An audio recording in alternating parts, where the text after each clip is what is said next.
y a des étapes à passer, elles ne sont pas toujours agréables. Honnêtement, aujourd'hui, je ne reviendrai pas en arrière, je suis beaucoup plus épanouie. Oser prendre le sacrifice que tu veux prendre pour ne pas avoir de regrets plus tard. Et du coup, c'est pour toutes ces choses-là qui t'en veulent. Mal. Avant, j'étais aigri, tu vois. Maintenant, j'accepte tout ça. Et je me disais, mais arrête d'être dans la théorie, parce que j'avais du mal à avaler tous les bouquins, la théorie, les livres de droit, les livres de compta, etc. Je me disais, mais prends un client, mets en pratique, direct. C'est bien beau de dire j'ai réussi, non, on veut des choses concrètes. La plupart des bonnes décisions que vous avez prises, c'est parce que vous étiez dos au mur. Si t'es une poucave, dans la difficulté, tu vas être encore plus poucave. Puis même, les gens peuvent pas te faire chantage. Les gens peuvent te faire chantage émotionnel, chantage, tu vois ce que je veux dire? Ils étaient pas là pendant ta difficulté, qu'ils soient là, tu vois, en fait, c'est anyway, tu vois.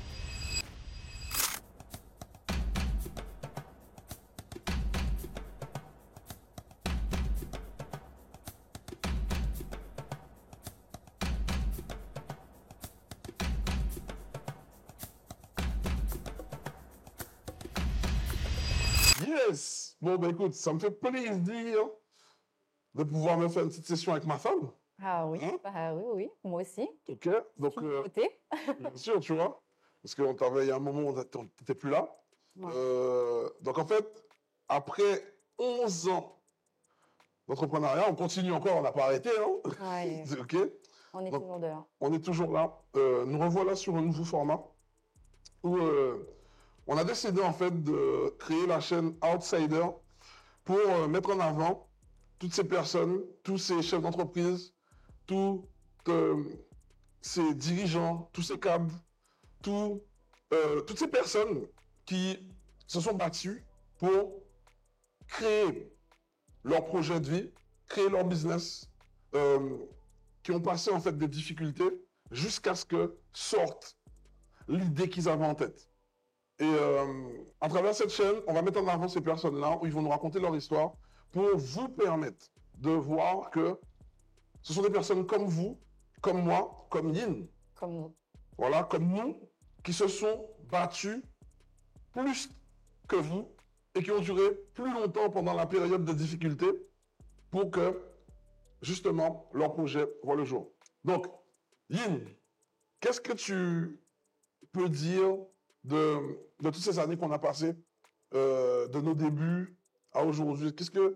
Quel serait ton retour en arrière de ce qu'on a vécu, Oh, en termes de difficultés, de bons moments? Dis-moi, donne-moi ton retour d'expérience dessus. ouais, moi, j'ai toujours voulu, toute jeune, être entrepreneur, dans tous les cas. Mais par rapport à tout ce que, quand on regarde tout ce qu'on a vécu, j'aurais jamais imaginé que ce soit aussi dur.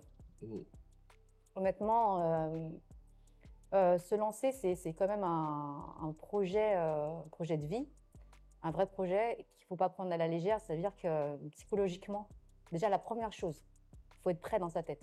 Mais on ne devient pas prêt du jour au lendemain, en fait.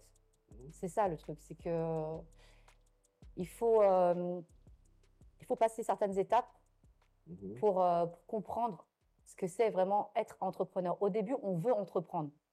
On commence à entreprendre, mais on n'est pas encore vraiment entrepreneur tant qu'on n'a pas passé certaines étapes, certaines difficultés, en fait, dans l'entrepreneuriat, en mon sens.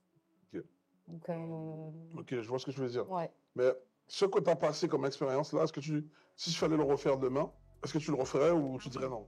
Par contre, c'est vrai qu'après, une fois qu'on y a goûté, ça devient comme une drogue, tu vois. C'est addictif parce que c'est aussi se donner la possibilité de s'exprimer pleinement, exprimer sa créativité, faire ses propres choix, avoir la liberté au niveau de son temps, juste au niveau de son temps, choisir de gérer son temps comme tu veux. Et ça, c'est quelque chose qui n'était pas offert quand tu travailles pour quelqu'un.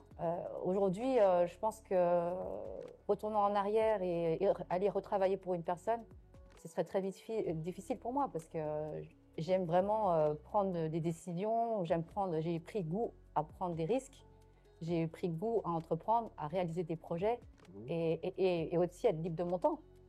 Donc oui, c'est quelque chose que je reviendrai pas en arrière en fait. Ok. Très bien, je vois ce que tu veux dire. Et si tu devais donner un conseil aux gens qui nous regardent aujourd'hui, quel serait ce conseil-là? Un conseil, il faut beaucoup travailler, beaucoup se connaître. Déjà, la première chose, apprendre à se connaître. C'est quoi pour toi apprendre à se connaître? Déjà, accepter de savoir, connaître son caractère, savoir quelles sont ses forces, ses faiblesses, sa zone de génie, par exemple, en quoi on est excellent. Moi, je sais que j'ai vite compris que j'étais... Bon, j'ai fait une formation dans les chiffres, hein, expert comptable, commissaire aux comptes. Donc, les chiffres me parlent.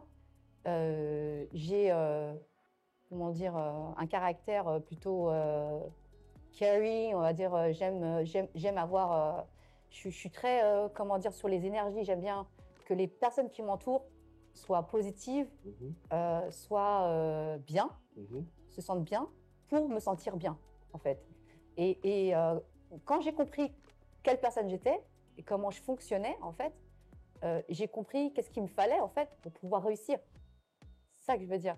C'est que il faut se connaître. Il faut se connaître vraiment pour pouvoir réussir parce que... Mais qu'est-ce qui va te permettre de... Oui, tu dis ça, c'est bien, j'entends. Ouais. Qu'est-ce qui te fait apprendre à te connaître? C'est quoi? Moi, je pense que c'est l'action quand même. Hein. L'action, mais aussi les personnes qui t'entourent. Il faut écouter ce qu'on te dit.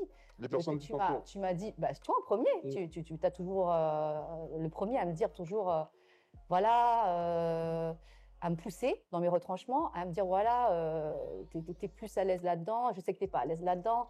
En fait, tu me connais et tu me fais comment dire, comprendre quel type, mes réactions, qu'est-ce qui va avec, qu'est-ce que j'aime pas, et qu'est-ce qui fonctionne avec moi finalement. Et de là, je sais que dans les débuts, quand on se lançait, on a fait beaucoup de, on faisait on allait chercher du client ensemble. Et c'est très bien que bon, c'est pas forcément ma zone de génie, mais tu me faisais quand même sortir de mes retranchements, de ma zone de confort et tout ça. Et jusqu'à ce que je sache vraiment quelle est ma place, en fait, dans le groupe, dans la boîte et tout, pour pouvoir exceller et aider le groupe à se développer, finalement. Parce qu'en fait, le truc, c'est qu'on ne peut pas être bon partout. Pour moi, on ne peut pas être bon partout, on ne peut pas être à l'aise partout, mais il faut savoir s'entourer. Une fois que tu sais, tu te connais mieux, tu connais là où est ta force, tu t'entoures des personnes qui ont la force là où tu ne l'as pas. Exact. Et c'est pour ça que je dis qu'il faut savoir se connaître. Parce qu'il y a des gens, quand ils se lancent dans l'entrepreneuriat, ils pensent qu'ils peuvent tout faire. Mais tu ne peux pas tout faire. Parce qu'en fait, tu vas être bon dans rien si tu veux tout faire. Tu es bon dans généralement une chose ou deux, dans un domaine en particulier. Même on le voit à l'école. Soit tu es matheux, soit tu es littéraire. Tu vois, jamais... Soit tu es sportif. Soit tu es créatif, soit tu es opérationnel. Tu vois ce que je veux dire? Soit tu es... Enfin, il y a toujours un trait de caractère qui ressort, qui fait que tu le fais quand tu te lèves le matin. Parce que quand même, quand tu crées ta boîte, il faut, quand tu te lèves le matin, être animé par ça. Il faut y aller avec bon cœur. Il ne faut pas y aller avec le stress de dire « Oh, je vais gérer des problèmes », parce qu'être entrepreneur, c'est gérer des problèmes tous les jours. Mais gérer des problèmes avec quoi tu es OK, et que tu dis, c'est des problèmes du quotidien, je les gère facilement parce que ça, c'est ma zone de génie et j'aime ça. Ou gérer des problèmes avec quoi tu n'es pas OK et que tu sais que ce n'est pas ton fort et que déjà, ça va te demander trop d'énergie, en fait, c'est différent. Donc, quand tu crées ta boîte, c'est surtout pour pouvoir mener ton business comme tu le veux, en fait, et être bien, justement, être épanoui dans ce que tu fais. Pas dans le but de... Alors que quand tu travailles pour quelqu'un, c'est vrai que parfois, tu ne fais pas toujours les choses qui te plaisent, en fait. Et parfois, tu n'es pas toujours dans ta zone de génie. Ok. Ouais. C'est vrai ce que tu dis. Moi, ce que je retiens, en tout cas, de ces années-là passées, là, c'est que déjà, l'école ne t'apprend pas tout ce que... Les ressources qui nous ont permis de gagner notre vie, en vrai, et de pouvoir exceller, ce n'est pas des ressources... Non, clairement, ce n'est pas l'école qui nous l'a appris. C'est pas des ressources qui nous l'a appris à l'école de ce que l'entrepreneuriat... En fait, l'entrepreneuriat en lui-même, c'est une école pour moi. L'école ne m'a jamais appris tout ce que j'ai appris en me lançant à mon compte. Un peu de temps, ouais. Ouais, un peu de temps. Ça, en fait, 11 ans, c'est court et long en même temps, mais c'est très court sur la vie d'un entrepreneur. Ouais, quand tu es entrepreneur, en fait, c'est une vie à 1000 à l'heure. Donc, en fait, tu apprends... ça t'apprend en version accélérée, en fait, ce que tu pourrais apprendre en travaillant pour quelqu'un sur 20 ans, tu l'apprends en 5 ans en entrepreneur. Pour rappeler, pour ceux qui nous écoutent et qui ne nous connaissent pas, nous, on a commencé à entreprendre en 2013. On a commencé par investir dans l'immobilier. On a exploité nos fiches de paye pour acheter de l'immobilier massivement jusqu'à 2018. Entre-temps, il faut entendre, hein, on a commencé en 2013, on a acheté pas mal d'immobilier.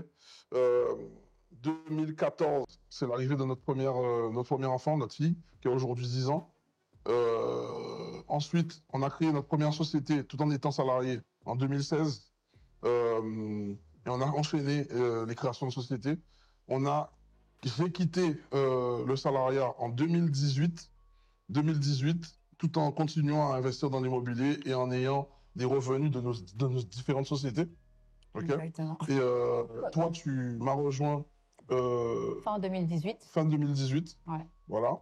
Et notre deuxième fils, il est arrivé en 2018. 2018, ouais, juin 2018. Donc j'étais encore en congé maternité quand j'ai quitté. J'ai pas repris en fait le travail. Ouais. T'as pas repris. À la suite du congé maternité. On a été all-in. Ouais. Et là encore, on est encore là aujourd'hui face à vous. Notre boîte, bon, ben, elle a grossi, on a pris d'autres directions. On a pris beaucoup de maturité business. On a découvert de nouvelles personnes. On a abandonné des anciennes. On a eu des déceptions. On a eu des grandes découvertes. Comme tu disais, c'est vrai que c'est une école, l'entrepreneuriat, c'est une école. C'est une école en soi. Hein. C'est une école. En fait, une fois que tu as basculé de l'autre côté, que tu vois l'envers du décor, on va dire, parce que tu es plus salarié, donc du coup, c'est l'envers du décor. Tu vois toutes les contraintes qu'un patron peut avoir. Tu vois plus du tout les choses de la même façon, du même œil. Ouais, surtout que maintenant, aujourd'hui, on est expatrié. Donc, ouais, on gère nos business à distance.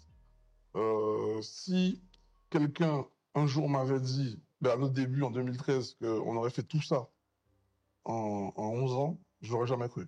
Ouais. Toi aussi, et puis, non, mais même quand tu dis 11 ans, moi, ça me parle pas, parce que j'ai l'impression que c'était hier qu'on a commencé, c'est passé. J'ai pas vu les années passer, ça a filé à une vitesse. C'est vrai que j'ai l'impression que quand je travaillais pour les gens, le temps était ralenti par rapport à aujourd'hui. Quand on mène les projets, on se dit en début d'année, on a un plan à mettre en œuvre pour cette année. On se dit voilà, objectif 2024, objectif 2025 là, pour cette année.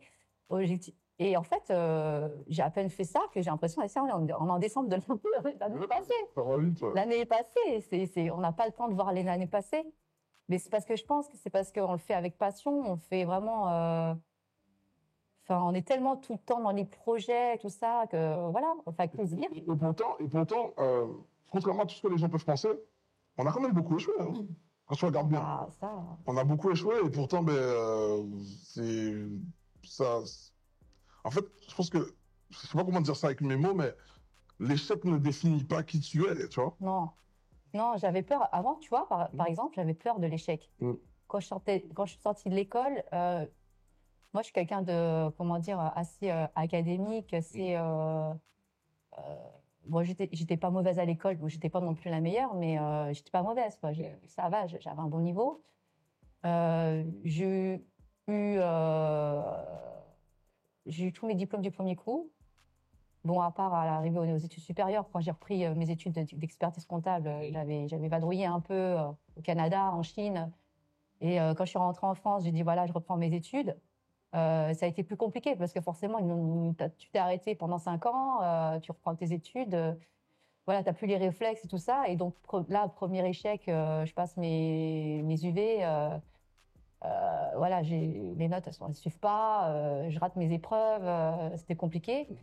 J'avais vraiment beaucoup de mal à digérer ça parce que j'avais jamais connu vraiment les échecs dans l'école. Hein. Mais ça n'a rien à voir en fait avec. Tu te dis bon tu vas bosser et tu vas y arriver. Tu redoubles tu passes les épreuves et ça passe quoi. Okay. L'entrepreneuriat c'est pas comme ça. Ah, moi après tu vois. C'est pas du tout ça. Moi j'ai une autre approche de l'entrepreneuriat grâce au fait que de toute façon moi dans ma vie j'ai tellement échoué que Tu vois, c'est échouer aujourd'hui, échouer demain, c'est pas ce qui me faisait peur, tu vois. Ouais. Mais moi, je préfère justement me battre pour avoir la vie que je veux, plutôt que d'accepter qu'on me donne une vie que je veux pas, tu vois. Et donc, j'avoue que dans la douleur, je pense que tu l'as remarqué aussi, hein, j'ai cette endurance dans la difficulté que très peu de personnes ont, tu vois. Mais parce que j'ai tellement tout été chercher moi-même dans ma vie que ben, je suis préparé à ça, en fait.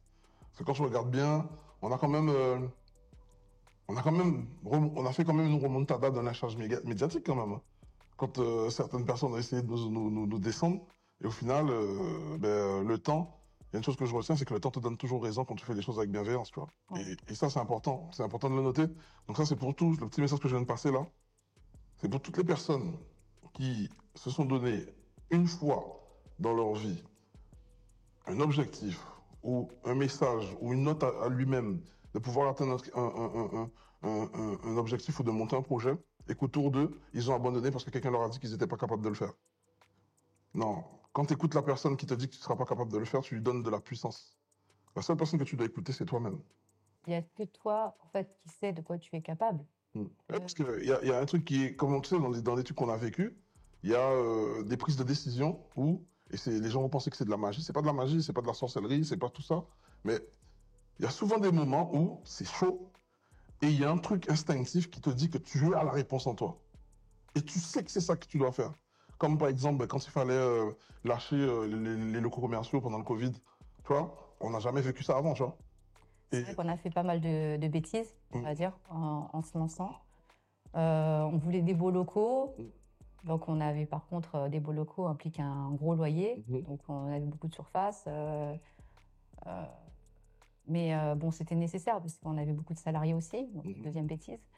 Et lorsqu'on a décidé bon, on a eu le Covid, ça a été quand même l'occasion de faire un peu de ménage dans tout ça et de se délester de pas mal de personnes, ce qui fait qu'on n'avait plus vraiment besoin des grands locaux qui nous coûtaient. Et c'était vraiment le switch qu'il fallait faire parce que là, c'est vraiment l'instinct qui parle. Quand on a fait ça, quand j'ai décidé de ça, c'est l'instinct de survie, en fait. L'instinct de survie, c'est soit ça, soit tu meurs. Je vais rebondir sur ce que tu dis. Souvent, il y a des gens qui te disent, surtout les gourous du développement personnel. Quand je dis gourou, c'est pas péjoratif hein, du tout. Mais les personnes qui sont vraiment forts, excellents en PNL, ils vous disent que vous avez toujours la solution en vous aux obstacles que vous rencontrez dans la vie. C'est vrai. Et là, je vais vous le dire en vrai, je vais vous regarder dans les yeux. C'est totalement vrai. Je vais vous donner des exemples. La plupart des bonnes décisions que vous avez prises, c'est parce que vous étiez dos au mur. La plupart des actions qui ont changé radicalement votre vie, vous les avez faites parce que vous n'avez pas le choix de le faire. Donc, il y a un truc moi je donne un nom à ça et c'est ma façon de comprendre ça, c'est que la difficulté mérite d'être vécue. Parce que quand tu passes une zone difficile, c'est là où en général ça révèle ton vrai visage. Ça veut dire quoi? Si tu es une poucave, dans la difficulté, tu vas être encore plus poucave. Si tu es un charbonneur, ça accentue, oui. dans la difficulté, tu vas être encore plus un charbonneur. Si tu es un lâcheur, dans la difficulté, tu vas être encore plus un lâcheur. Si tu es un beau parleur, dans la difficulté, on va plus voir personne. Tu vois et ça, tu ne connais pas quelqu'un, que ce soit ta femme, que ce soit ton associé, que ce soit ton partenaire d'entraînement, si tu veux, tu ne connaîtras jamais assez quelqu'un que quand tu auras traversé la vallée de la mort avec elle. C'est vrai. C'est dans les difficultés que généralement les liens se resserrent et qu'on voit qui est qui en fait. Ah, c'est là qu'on voit qui est qui. C'est pas celui qui dit je suis le plus fort du village Non. Non, clairement non. Le plus dangereux de la salle, c'est celui qui parle pas. C'est comme ça d'ailleurs qu'on a réussi à trouver nos associés et qu'on a constitué finalement les membres de la direction. Tu vois, les membres de la direction, au début c'était toi, c'était moi, et il n'y avait personne d'autre. Et au fur et à mesure, on a vu avec les difficultés qui tenaient le coup, qui tenaient la barre et qu'il fallait enrouler et qu'il fallait garder sur notre sous notre bras. Yes. Et qui était prêt à mouiller le maillot. Exactement. Yes. Donc, aujourd'hui, tu reviens, on revient tous les deux, hein, en termes de parentalité, en termes de vie de couple. Toi si par exemple il y a des personnes, des couples qui nous regardent en ce moment, est-ce que toi, dans ton point de vue, c'est intéressant d'entreprendre ensemble, d'investir ensemble? Donne-moi ton avis sur le sujet. Ouais, alors ça, c'était un gros sujet. Ça m'a fait une grosse réflexion au début, hein, quand on s'est lancé ensemble, parce que, au départ, tout le monde me disait, mais t'as toujours cette petite voix, ouais, mais c'est risqué, parce que tous les deux, vous êtes dans la même boîte, si la boîte ça marche pas, bah, vous n'avez plus rien. Donc oui, c'est un gros risque. Est-ce que vous vous entendez, le truc que j'entends tout le temps, est-ce que vous vous entendez en travaillant ensemble? Est-ce que vous arrivez à vous supporter, tu vois? En fait, se supporter, c'est pas un souci quand chacun a sa place et qu'on se marche pas dessus. On a chacun nos postes, on est au même niveau de responsabilité. Donc, c'est important, ça aussi, pour l'entente, c'est que je pense que c'est important qu'il n'y ait pas un au-dessus de l'autre et un qui manage l'autre. Beaucoup de personnes travaillent avec leur femme ou avec leur mari, mais par contre, ils sont pas au même niveau dans la boîte. Et ça peut souvent, ça fonctionne moins bien. J'ai remarqué, hein. Ça fait des conflits parce que y en a un qui est subordonné, on va dire, ou subordonné à l'autre, alors qu'à la maison c'est pas le cas. Et donc du coup, il va pas accepter l'ordre de l'autre, l'autorité de l'autre. Alors que l'entreprise, c'est une entreprise. Quand tu es au boulot, tu es au boulot. Et tu prends des décisions en fonction de l'entreprise. Et quand tu es à la maison, tu es à la maison. C'est différent. Alors que là, nous, c'est vrai qu'on a un mode de fonctionnement qui fonctionne. J'ai mon pôle, j'ai mes assistants, on est associés, voilà. on est associés au même niveau. Supérieur à toi, tu es supérieur à moi. Je drive mon équipe, tu drives ton équipe. Ton équipe. Et chaque semaine, on se fait nos rendus en réunion d'équipe. Donc, du coup, ça fonctionne. Il faut trouver le bon mode de fonctionnement. L'équilibre. Il n'y a pas d'équilibre. Il n'y a pas d'équilibre. Non, dans la gestion, en tout cas, de la boîte, c'est vrai qu'après, parfois, on n'est pas d'accord. Ça arrive souvent, même, qu'on ne soit pas d'accord sur certaines décisions. Après, est-ce qu'après, dans le lit, il y a conflit? Non, il n'y a pas conflit. Non, pas du tout, mais il faut savoir faire aussi la part des choses, séparer les deux, c'est-à-dire... bon, je ne suis pas d'accord sur un projet ou sur une prise de décision au boulot, mais quand on rentre à la maison, c'est les enfants, c'est la famille et on laisse ça derrière, en fait. Je pense que c'est une question de... Il faut qu'il y ait quand même une complémentarité. Voilà, une complémentarité dans le boulot, qu'on soit au même niveau, pour que ça fonctionne. Okay. Ma question, maintenant que tu as dit ça, est-ce que tu remettrais en question ce qu'on a fait, ce qu'on a bâti et qu'on est en train de continuer à bâtir là? Ou est-ce que, s'il fallait le refaire, tu dirais non, stop? Non, là aujourd'hui, on n'est pas du tout à se remettre en question. Là, ça fait 10 ans. Là, on va chercher... Ouais, 11 ans. Là, on va chercher... là, on construit un empire, là. On n'est pas du tout à se remettre en question. Là, on va chercher les objectifs. Là, on développe encore. Là, j'en suis plus du tout au stade au départ où je me posais des questions et je me disais bon, est-ce que, mais en fait, finalement, ça s'est fait naturellement. Ça s'est fait très naturellement de se dire au début quand j'ai lâché mon boulot, c'est un peu compliqué, on se lance, je me payais pas, je me suis pas payée pendant les 2 premières années. Hein. On travaille ensemble. Et toi, tu t'es pas payé tout de suite non plus. Donc, on a passé ces étapes-là. J'ai même d'ailleurs du mal à me dire, bon, voilà. Au début, j'avais du mal à me dire, il faut que je me verse un salaire et tout. Tu m'as un peu forcé et tout à me verser un salaire. J'avais du mal. Mais là, on n'en est plus du tout là parce qu'on a passé des ouragans et qui fait que maintenant, c'est bon, je suis inarrêtable. On n'en est plus du tout à se poser ces questions-là. Moi, ce qui me tue, c'est que tu n'es pas celle qui voit les problèmes, tu es celle qui trouve les solutions. Tu vois? Ouais. Alors qu'avant, tu n'étais pas comme ça. Ça, c'est bien. Oui, le mindset, il faut faire le switch, en fait. Le switch, c'est pas fait du jour au lendemain. Mais dans les difficultés, c'est vrai que on a eu la phase Covid, où c'était très, très difficile. J'avais vraiment, là, je l'avoue, franchement, j'ai vraiment brouillé du noir. J'avais l'impression qu'on n'allait jamais s'en sortir. Mais ma chance, c'est d'avoir eu ton soutien, toujours rester positif. Et, mais pas que toi, c'est toutes les personnes qui nous entouraient. Anastasia, Kevin, Céline, avocate.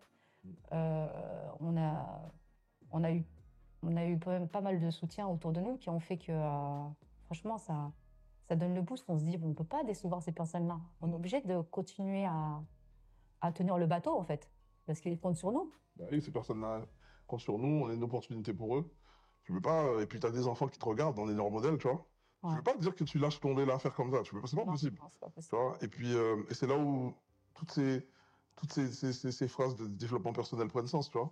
Celui qui abandonne pas ne peut pas échouer, tu vois. Exactement. Et ça a tout son sens, tu vois. Donc, maintenant, nous voilà, on passe toutes ces périodes. C'est là où on commence à comprendre concrètement comment on arrive à... c'est un truc qu'on avait du mal même à entrevoir avant. Grâce à nos business, on est expatrié. On vit à l'étranger. Ça, c'est encore une autre étape. Hein. C'est encore une autre étape. Justement, dans notre entourage, tout le monde nous disait que ça n'allait pas... Enfin, nos proches nous disaient que ça n'allait pas être possible. D'ailleurs, c'est là où on se rend compte que le mal, en fait, le mauvais, il est toujours de l'intérieur. Il est pas... Les gens loin de toi sont pas méchants. Ceux qui sont très méchants, ils sont très proches de toi. Oui, c'est vrai qu'on avait un objectif. On avait un business physique avec des salariés présents ici, des locaux, etc.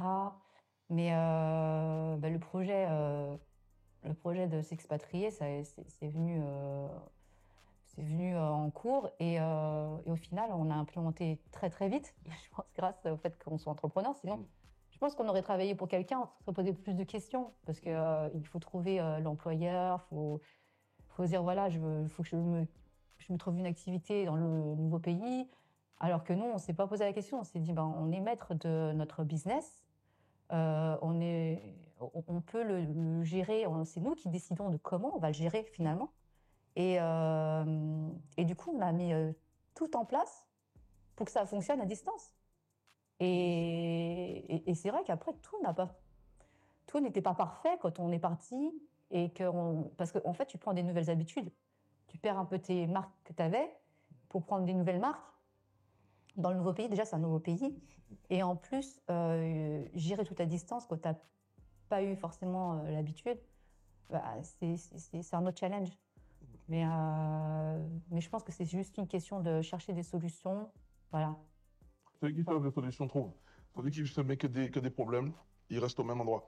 Et d'ailleurs, à notre grande surprise, quand on est parti à l'aventure en expatriation, c'est là où en fait on a eu un déclic où même la boîte, tout est parti en croissance incroyable, tu vois. Donc, on a vu le potentiel là, c'est vraiment que là on a vu le vrai potentiel du digital. Avant, c'est vrai que quand on a démarré, on allait beaucoup dans les conférences. On ne comprenait pas ça, c'était pas palpable pour nous en fait. Physiquement, voilà. Et le piège de ça, c'est que en fait, c'est aléatoire en fait. La clientèle, tu touches pas tant de monde que ça finalement. Et les personnes qui t'approchent ne sont pas forcément des personnes toujours intéressantes, c'est la vérité. Alors que dans le digital, ça t'ouvre le champ des possibles. Tu dis en une heure, il y a 1000 personnes qui peuvent voir ta vidéo ou tu peux apporter de la valeur à tellement de personnes au lieu d'être en face-to-face avec une seule personne. Tu passes avec une personne. En fait, quand tu es en digital, tu le passes avec 1000 personnes. 1000 personnes. C'est incroyable. Et l'impact que tu as est beaucoup plus rapide. Donc en fait, l'ère du digital, pour ceux qui le comprennent, et d'ailleurs c'est pour ça qu'on fait cette nouvelle chaîne, c'est pour toutes ces personnes qui ont des choses à faire connaître, à faire valoir, qui veulent aussi travailler sur leur projet. Ouais, le digital, c'est un truc que tu dois avoir dans ton business, dans ton écosystème. Si tu pas sur le digital, aujourd'hui, en 2025, tu laisses une tonne d'argent sur la table. Clairement. Une tonne. Et déjà, tu n'es pas compétitif. Clairement. Tu n'es pas compétitif. Sans parler de tous les systèmes d'automatisation que tu peux pas mettre en place. Sans parler de toute la crédibilité, le rayonnement que tu peux avoir. Parce que le fait d'être sur la toile et d'apporter de la valeur aux gens te permet aussi de faire des connexions qu'on n'aurait jamais fait si on serait resté en mode en travail artisanal, tu vois ce que je veux dire ou pas? Business physique que physique. Ouais. Donc, ouais, non, je pense que ouais, ça c'est un truc, ça c'est un game changer aussi. C'est ça. Gros game changer. Ouais, après, c'était une grosse prise de décision, bouger, changer de pays, même au niveau familial. Niveau familial, c'est un gros changement pour les enfants, il faut les scolariser dans un système qui est différent. Ouais, parce qu'on n'est pas parti tout seul, hein. On n'était pas enfants, parents sans enfants. Hein. On est parti. Avec nos 2 enfants. Nos 2 enfants. On n'a attendu rien attendre de personne. D'ailleurs, c'est un truc aussi que j'ai compris. Quand tu n'attends rien de personne, t'es inarrêtable. Clairement, parce que en fait, tu trouves les solutions pour pouvoir. Et puis même, les gens peuvent pas te faire de chantage. Les gens ne peuvent pas te faire chantage émotionnel, chantage. Tu vois ce que je veux dire? Ils n'étaient pas là pendant ta difficulté. Qu'ils soient là, tu vois, en fait, c'est. Anyway, tu vois. Et ça, c'est important. Moi, je le dis parce que pour tous ceux qui ont refusé, en tout cas, de faire ce qu'ils voulaient, parce que on leur a fait ce chantage de dire je ne vais pas te suivre dans tes projets, frère. Si quelqu'un t'aime, te dit qu'elle ne veut pas te suivre dans tes projets, et te fait du chantage avec ça, frère, c'est que cette personne-là ne t'aime pas. C'est la vérité ou pas? Ouais, c'est vrai. Oui, c'est que cette personne-là ne t'aime pas, tu vois. Donc ça, ouais, c'est grosse leçon sur ça. Et que c'est OK. De toute façon, j'ai un mot que j'adore dire, c'est que Dieu donne à ses meilleurs soldats les plus gros défis. Et ça veut dire que le défi qui te fait passer là, c'est que tu as les ressources en toi pour réussir. Et ça, c'est important. Qu'est-ce qui te marque encore dans cette longue expérience qu'on a eue là? Enfin, moi, ce qui me plaît aujourd'hui, clairement, c'est vraiment la liberté de bouger, de pouvoir bouger en famille, de pouvoir vivre des expériences, en fait, finalement. Donne un exemple concret, parce que peut-être que les gens ne comprennent pas ce que tu dis. Là, pour moi, l'entrepreneuriat, c'est une expérience, en fait. C'est une expérience que je vis dans ma vie. C'est comme un projet familial, parce que je me dis que c'est l'héritage de mes enfants. Je construis un truc de A à Z. Donc ça me motive, ça m'excite tous les jours. Je suis contente de me lever pour pouvoir appeler mes équipes. Je suis contente de pouvoir choisir avec qui j'ai envie de travailler. Parce que s'il y a une personne je ne m'entends pas avec elle ou que ça se passe mal, je peux décider, moi, de m'en séparer. Donc du coup, je travaille toujours avec des personnes avec qui j'ai envie de bosser finalement. Parce que voilà. Les partenaires, c'est moi qui les choisis. Je travaille avec mon mari, donc je te vois. C'est pas comme si j'étais comme quand je travaillais avant en cabinet. Je partais à l'autre bout de la France ou à l'autre bout du monde pour pouvoir aller bosser et je te voyais pas et je te laissais avec les enfants. D'ailleurs, parle-nous de ça, parce que les gens là, ils voient que tu parles de travailler avec ton mari, machin, mais c'est quoi la contrainte que tu avais toi dans ton emploi auparavant? C'est quoi la plus grosse contrainte? Mais les termes, parce que des fois, tu es dans la retenue, il faut balancer la sauce. Ouais. Non, c'est vrai qu'après, c'était difficile à partir du moment où j'aimais beaucoup, je faisais beaucoup de déplacements professionnels en clientèle. Et oui, c'est devenu une contrainte à partir du moment où on a notre première fille. Je voyais pas trop le truc comme ça au début, mais quand j'ai dû me séparer de la petite à 2 mois, elle avait 2 mois et demi et j'ai dû te laisser avec elle pour 2 semaines de déplacement. Je t'avoue que c'était difficile, ça me déchirait un peu le cœur. Et ça, je le voyais très rarement, parce qu'en fait, je rentrais, je voulais une journée. Là, tu me dis 2 semaines de déplacement, moi j'ai senti ça plus que 2 semaines de déplacement. Non, les 2 semaines de déplacement d'affilée. Mais la saison d'audit, elle durait. Voilà, c'est ça qu'on veut entendre. Quand tu es là, tu es dans la retenue. Tu peux parler français? Elle durait minimum 3 mois, 3 mois et demi. Et après, on repartait sur une autre saison juste derrière, parce qu'il y avait des clôtures décalées.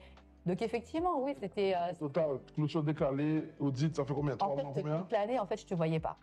Voilà. Je te voyais pas, je te voyais par semaine, une fois toutes les... Le salarié aurait pu niquer notre couple en vrai, tu vois? Et oui, c'est compliqué d'avoir une vie de famille. Clairement, c'est compliqué. Donc, tu vois. Et ça, c'est le salariat où, moi, je te dis, moi, ce qui m'a donné le déclic, parce que moi, j'ai toujours voulu monter mon business, mais j'avais peur, comme tous ceux qui ont envie de monter un business, j'avais archi peur. Quand j'ai vu ça, là, j'ai vu que le salariat était en train de me coûter ma famille, et en plus, pour accomplir les rêves de mon patron, j'ai dit, ouais, je vais être à la place de mon patron. C'est vrai. Et je vais forcément pas reproduire ça aux personnes qui vont travailler avec moi. Parce qu'aujourd'hui, ce qu'on a créé, c'est autre chose. Parce on a une nouvelle façon de travailler, tu vois. Les gens qui bossent avec nous, on leur a créé une opportunité de pouvoir travailler avec nous, tout en gardant le confort d'être avec leur famille. C'est vrai. Parce qu'on est 100% full digital, tu vois. On a vécu ça. Donc, on a cette expérience-là d'avoir eu cette douleur-là, de devoir se séparer régulièrement. Et c'est là que, quand on a créé notre boîte, on l'a fait à notre image. Clairement, c'est ça.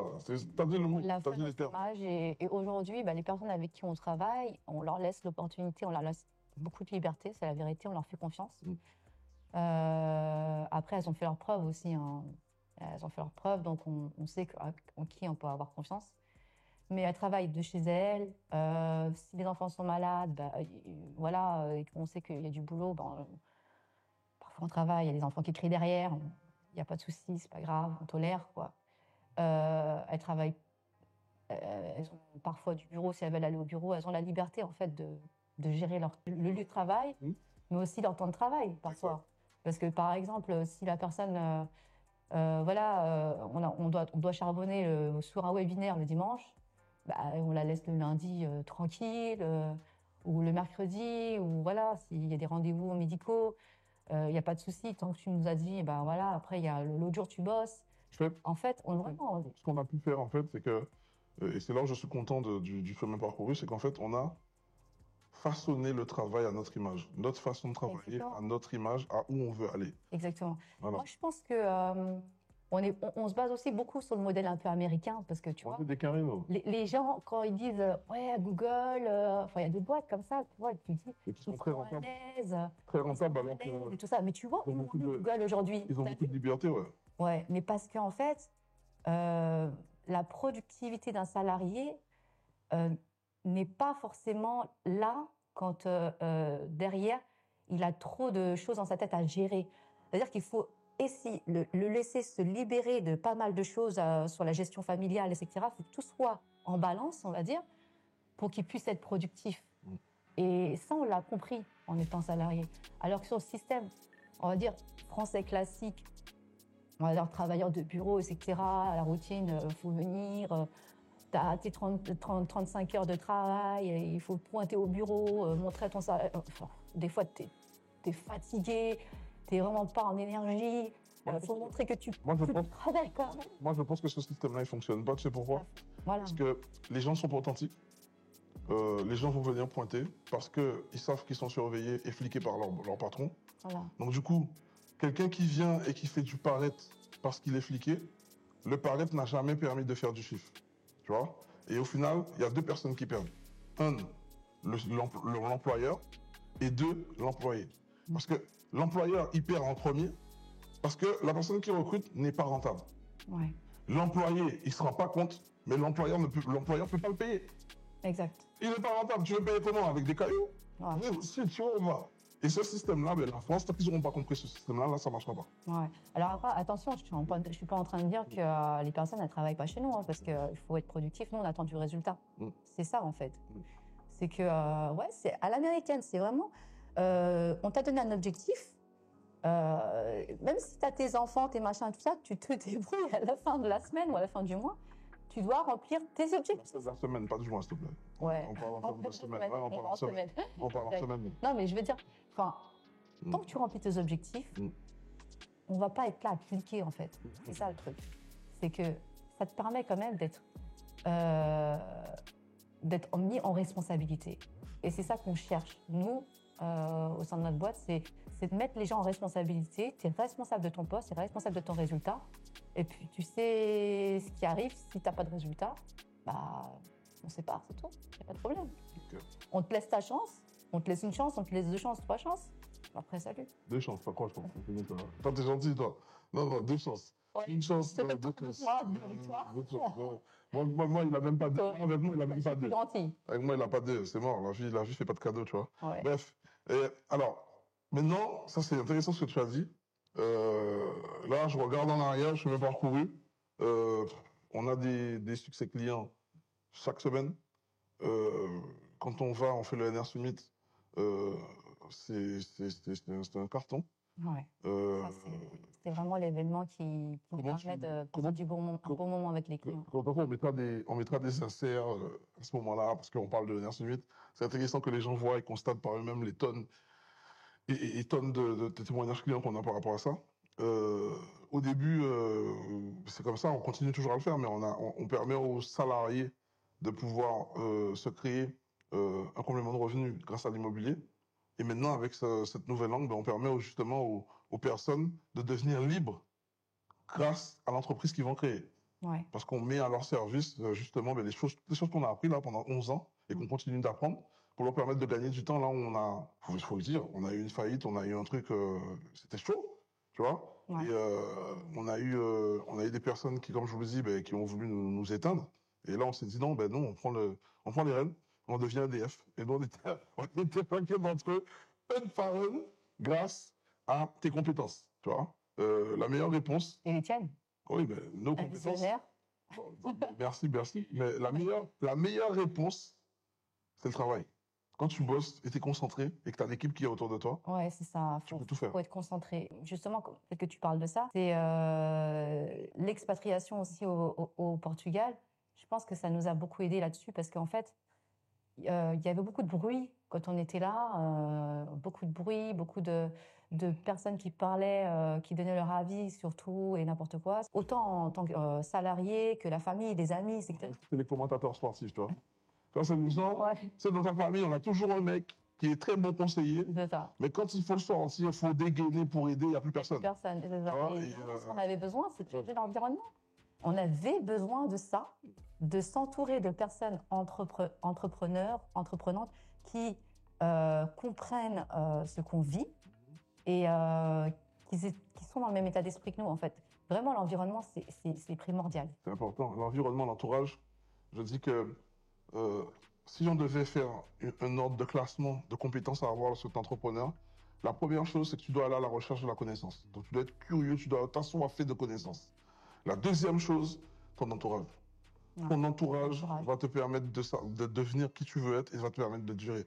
Regarde, on prend l'histoire de Pogba. Paul Pogba, footballeur, très talentueux. Son entourage premier, ses frères l'ont niqué. Et ouais, il a voulu rester avec la cité. La cité, quand c'est un moment, quand tu as une ascension trop rapide, les gens veulent te tirer, ils veulent te garder près d'eux. Ouais. Ils veulent pas que tu montes trop vite et ils veulent tout simplement pas que tu montes, tu vois. Ouais. Et maintenant, tu vois, j'avais du mal, moi, à comprendre ça, mais maintenant, je comprends pourquoi les riches, ils traînent qu'avec des riches, tu vois. Et je comprends pourquoi les riches, des fois même, quand ils le sont, ils ne disent même pas qu'ils le sont, tu vois. Oui, après, moi, je suis verte, hein, tu sais. J'ai eu beaucoup de mal à accepter ça. Ça a été difficile de voir mes amis qui me tournent le dos parce que quand tu réussis, tu comprends pas pourquoi les gens du jour au lendemain ils sont fâchés contre toi. Tu comprends pas pourquoi il y a des gens qui te tournent le dos. Maintenant, j'ai bien compris. Parce que tu as osé prendre le risque qu'ils veulent pas prendre.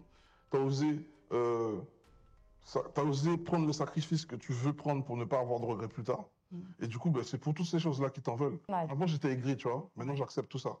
Ouais, c'est ça. Après, maintenant on a accepté tout ça. Et c'est vrai qu'on s'est créé un nouvel environnement, c'est la vérité, de personnes qui ont les mêmes objectifs, les mêmes désirs que nous, les mêmes valeurs, exactement, les mêmes valeurs, comme tu dis.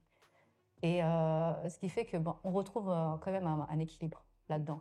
Et que ça va beaucoup mieux et que on est plus aligné avec tout ça, avec l'environnement, le lieu où on vit, nos projets.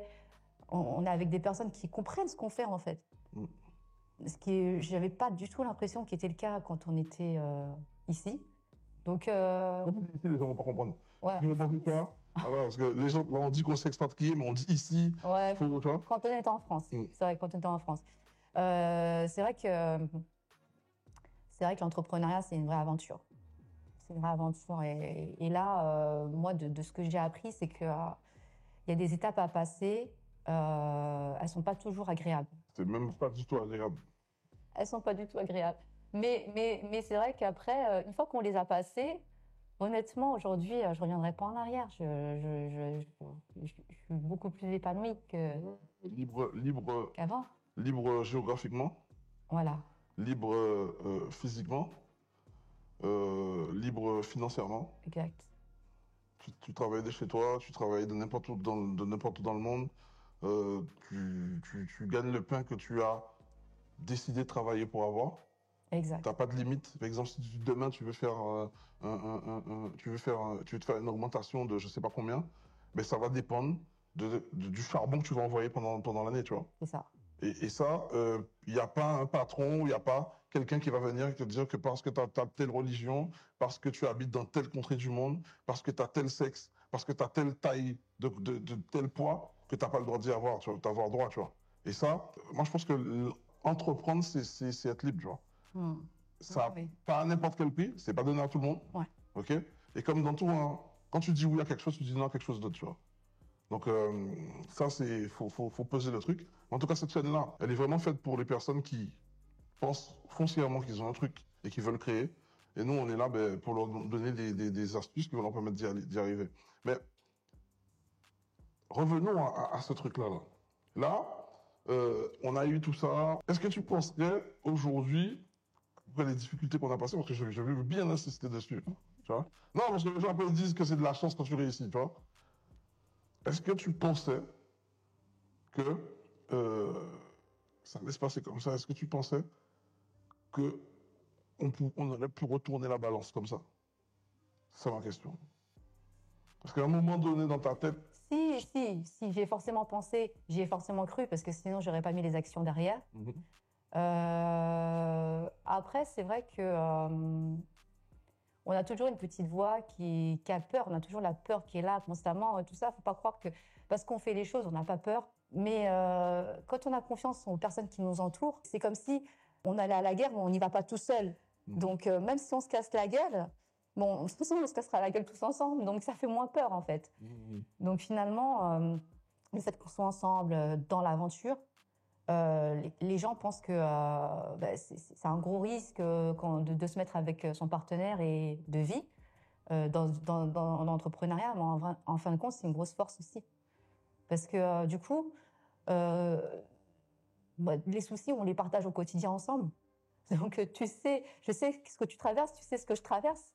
Donc on peut en parler, on peut échanger et calmer tous les stress qu'on a. Ouais, on se comprend, et puis dès que c'est vrai qu'on travaille dur, mais lorsqu'il faut souffler, bon, on souffle aussi. On souffle aussi ensemble, tu vois. On se permet des trucs. Voilà, on se fait des petits moments de plaisir. On se dit voilà, là on part, machin, et on profite ensemble. Donc ouais, c'est quelque chose qui doit être vécu, quoi. Je suis d'accord avec toi. Ouais. Donc, ok, quel mot qu'on peut donner à ces personnes qui nous regardent là? Là, c'est l'ouverture dorénavant de cette nouvelle chaîne, Outsider.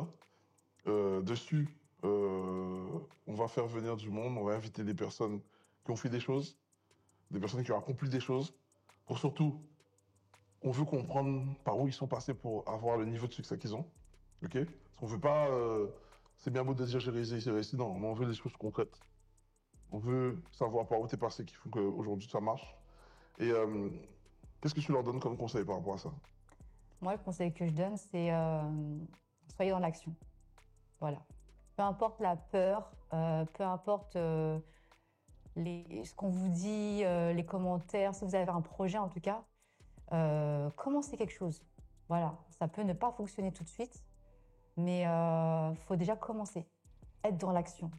Se former aussi, on se forme, mais il faut toujours, même pendant qu'on se forme, on peut être dans l'action. Je me rappelle très bien que quand j'avais commencé, j'avais dit voilà, je reprends mes études de comptabilité. À ce moment-là, on s'est rencontrés, on n'était pas ensemble encore. Je me disais, bon après, entre-temps, on a été ensemble et Et tu me disais, tu me disais, mais arrête d'être dans la théorie, parce que j'avais du mal à avaler tous les bouquins, la théorie, les livres de droit, les livres de compta, etc. Tu me disais, mais prends un client, mets en pratique direct. Et moi, je te disais, mais j'ai pas le droit. J'ai pas.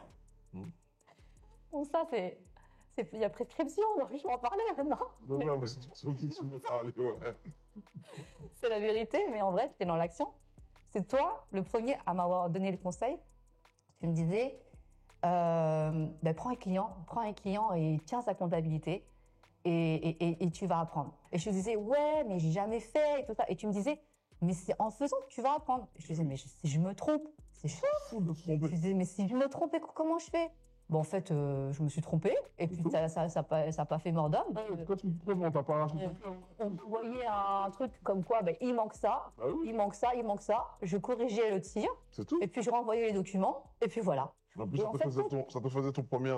et ça me faisait mon premier argent de poche, et en même temps, je me suis moi-même, parce que quand je travaillais, je commençais, la vérité, c'est que quand je commençais en cabinet d'expertise comptable, on me donnait que des photocopies à faire. C'est de la merde, t'apprenais rien. De la merde, j'apprenais rien. Ou de la saisie. On te donne de la saisie comptable, mais tu vois pas le dossier en entier. La vérité du marché. La vérité, c'est que les gens, ils veulent pas que tu montes trop vite. Bah, bien sûr. On entend ça. On te donne des petits trucs à faire. Donc, tu fais ta saisie. Mais ça peut durer des années comme ça. Parce qu'en fait, tu fais le sale boulot que les autres ne vont pas faire. Sûr. Et le truc intéressant, tu ne le fais pas finalement. Et du coup, la seule façon... la seule chose qui m'a permise d'évoluer vite, c'est d'avoir mes propres clients. D'être sur le terrain. D'être sur le terrain. Donc, j'ai pris la famille, même si des fois je les facturais pas et tout ça. Je m'en foutais en fait. C'était pour apprendre. C'était apprendre. Moi, je voulais des skills. Moi, je voulais apprendre. Donc, je disais, ouais, c'est pas légal, mais je m'en fous, je les facture pas. Donc, je fais pas de l'illégalité, c'est comme si c'était de l'entraide. Ouais. Après, des fois, ils me donnaient des billets, mais bon, voilà, tu m'as aidé, je te donne un petit billet, mais en vrai, je t'ai pas facturé, je t'ai pas demandé d'argent. Tu vois ce que je veux dire? Yes. Et du coup, et je prenais des dossiers comme ça. 1, 2, 3, 4, 5. Et ça me faisait mon petit portefeuille client à côté de mon travail en cabinet. Et je voyais là, quand tu m'avais donné cette idée-là, que j'apprenais 10 fois plus vite en ayant mes propres clients qu'en étant en train de travailler pour une autre personne. Franchement, c'est là que j'ai réalisé que finalement... T'as compris le switch. L'action. Bah oui, moi je suis un action man, tu vois. Et le problème quand tu es un action man, c'est que tu vas beaucoup avoir d'ennemis parce que les gens qui sont passifs n'aiment pas les gens qui sont action. Tu vois. Mais le secret dans toute chose, c'est que on est des êtres humains, on est constitués de la même façon, on a le même sang qui coule dans nos veines. La différence entre celui qui réussit et celui qui échoue, c'est que celui qui réussit, il va échouer plus vite que celui qui échoue.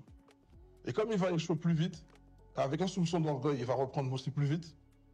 C'est ce qu'il va faire qu'il va réussir, tu vois. Et moi, je le dis, et d'ailleurs, je le dis, et dédicace à ma famille, hein, je vous aime.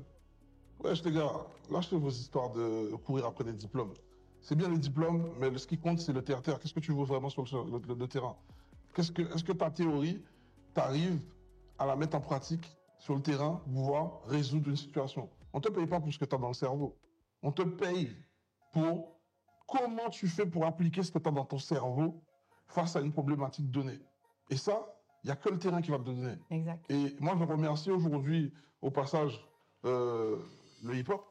Parce que le hip-hop, d'ailleurs, c'est là que je t'ai rencontré, tu vois. Bah oui. Le hip-hop, c'est cette culture qui te fait créer quelque chose avec rien. Créer tout avec rien, avec zéro. Et tu ne peux pas devenir un b-boy, tu ne peux pas devenir un danseur si tu ne danses pas. Tu peux pas devenir un b-boy si tu breaks pas. Tu vois, ça veut dire quoi? Les vidéos tuto. Tu peux regarder toutes les vidéos tuto que tu veux. Tu vois, là, quand il y a le son et qu'il y a quelqu'un devant toi, si tu ne rentres pas, il va te la mettre. Clairement. Moi, c'est ce truc qui m'a donné mon action, en fait. Ouais. Et j'ai jamais eu le physique qu'il fallait pour le faire, mais en tout cas, j'en ai couché des têtes. Pour ceux que j'ai couché, malheureusement à vous, hein, c'est B-Win. Hein, mais c'est OK, on est ensemble. Donc, en vrai, message à tous ceux qui veulent entreprendre, message à celui qui veut faire quelque chose, qui se dit un jour, arrête de dire un jour, commence. Commence. Et il faut commencer maintenant. Parce que plus vite tu vas commencer, plus vite tu auras des armes. Et plus vite ces armes-là, vont te donner de la valorisation sur le marché. OK? Donc, c'était Will et Yin, justement, pour la vidéo 1 de Outsider, le podcast. Yes. Ciao. À bientôt.